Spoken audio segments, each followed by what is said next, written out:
तुकोबारायांना विचारलं, तुकोबाराय इथं आल्यानंतर तुमचं कर्म काय? तुकोबाराय म्हणतात, अभंगाचं प्रथम चरण.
कारण सांगतात, धर्माचे पालन करणे पाखंड खंडन. आम्ही धर्माचं पालन करण्यासाठी या ठिकाणी येत असतो.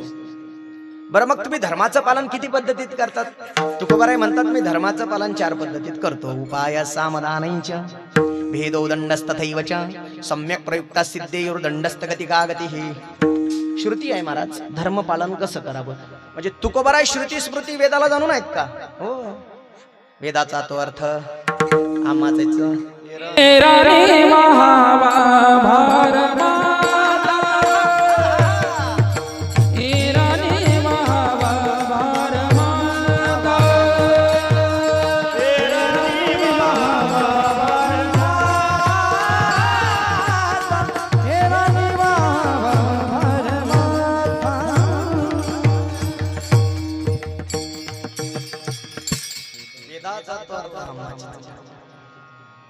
असं नाही. तुकोबाराय महाराजांना माहित नसेल म्हणून तुकोबाराय म्हणतात, पुराणीचा इतिहास गोड रस सेवियला नवती हे आहाच बोल मोकळे फोल कवित्व.